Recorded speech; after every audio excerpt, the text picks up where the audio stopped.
Good morning. Welcome to the science class today.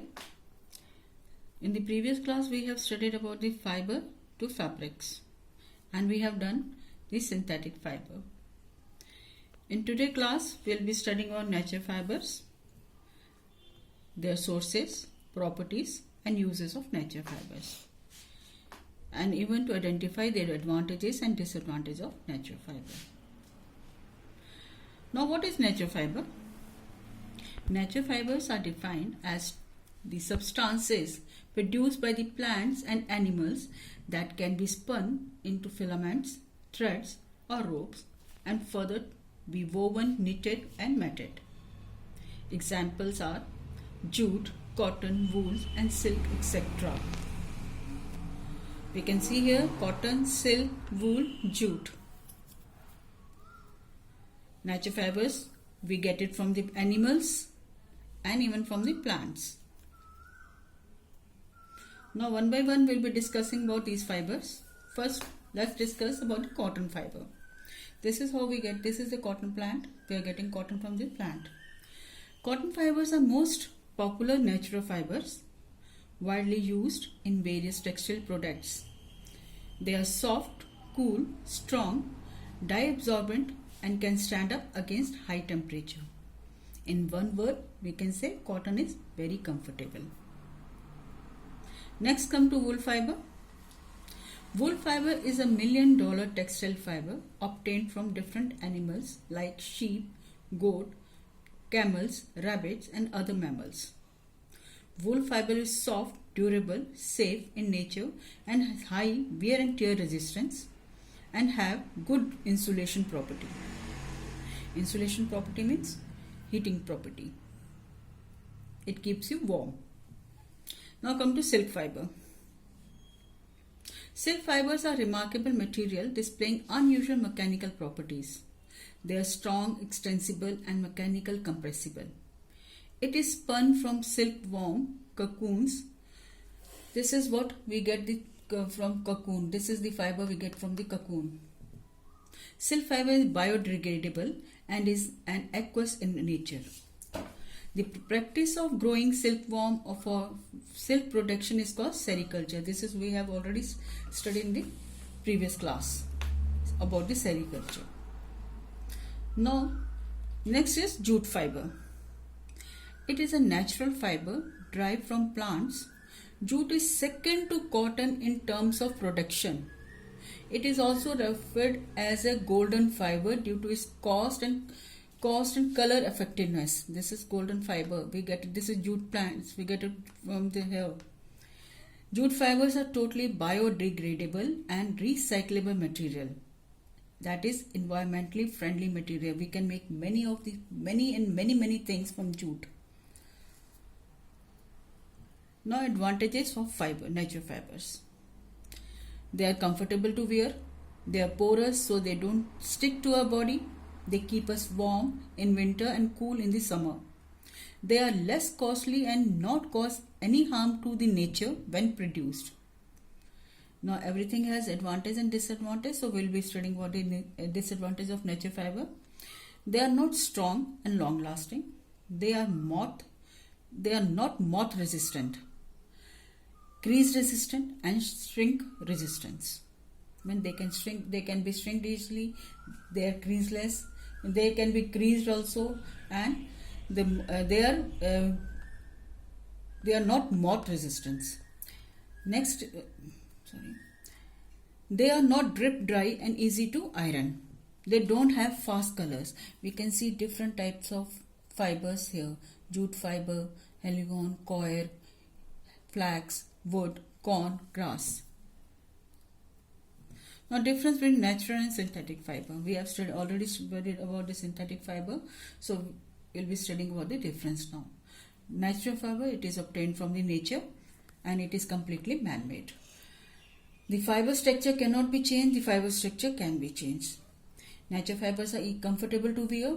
It's not comfortable as the natural fiber. No chemicals are needed for the processing. Here, various chemical substances are required for processing. It has a glowing natural color, colors are added as required. This is an eco-friendly friendly in nature. Some fabrics are harmful for the environment. So you can write out the difference in the notebook. Now there are few hot questions which I will be discussing here, and you can just go through it and write in your notebooks. First is, why do we wear cotton clothes in summer? We wear cotton clothes during summer as cotton absorbs sweat from the body, exposing to the atmosphere for easy evaporation. As we tend to sweat more during summer and cotton fabric absorbs sweat, that helps the body to cool down, because cotton allows better air circulation, which helps to absorb and removing the body moisture caused by the sweat by evaporation. So this is why we wear cotton clothes. It is in the summer it is advisable to wear cotton clothes. The next is, why should we not wear synthetic clothes in the kitchen? I think we have discussed already also in the previous class. Synthetic fibers melt on heating. If the clothes catch fire, the fabric made of the synthetic fiber will melt and stick to one's body. Hence, it is recommendable that one should not wear synthetic clothes while working in the kitchen or laboratory. Next is, why rayon is called artificial silk? Rayon resembles silk in the appearance, texture and shine. Hence, it is also known as artificial silk. Do you know how silk was discovered? Silk fiber was discovered in China and made from silkworm. It had a beautiful texture and was very costly. But by the end of 19th century, scientists managed to make an artificial silk-like fiber by treating wood pulp chemically. So rayon is made from wood pulp. So that is why it is also called artificial silk, because it has a luster and shine like the silk. Now, before this, I'll take another slide. What are blended fibers? Are they better than synthetic fiber? Explained with an example. Blended fibers are the fibers created by combining two different fibers so that they have the advantages of both. Basically, a synthetic fiber is added to a natural fiber. Example, cotton blends with polyester will give you a comfort of cotton along with the wrinkle resistance of polyester. So they are better than the synthetic fiber, and these are durable and last long. Here again, that is next question, that is, give some examples of blended fiber. We have already studied what is blended fiber. I am giving you the examples. Polywool, you must have heard about the polywool. Polywool is made by mixing polyester and wool.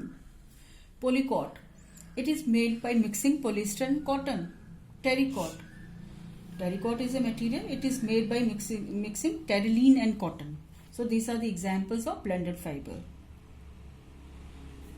Next is, why storage of acrylic clothes is easier than woolen clothes. Woolen clothes needs naphthalene ball to protect them from attack by insects. Acrylic is synthetic wool and is hence resistant to action of moth and insects. And moreover, woolen clothes require more space because they are larger in shape, whereas acrylics are very soft one and they take less space to be covered. Now the final question is, does manufacturing synthetic fiber is actually helping conservation of forest? Comment. As we know that it is obtained by the natural fibers obtained from these plants and animals, which means cutting off lots of trees. This leads to deforestation, but whereas synthetic fibers are obtained by the chemical processing of petrochemicals and hence help in conservation of forest. So manufacturing of synthetic fibers is actually helping the conservation of the forest. Here there are few plants from where we get the fiber, natural fibers. You can just see in this figure. Thank you. Go through the video once again, note down the question in your notebook and show it to me. Thank you.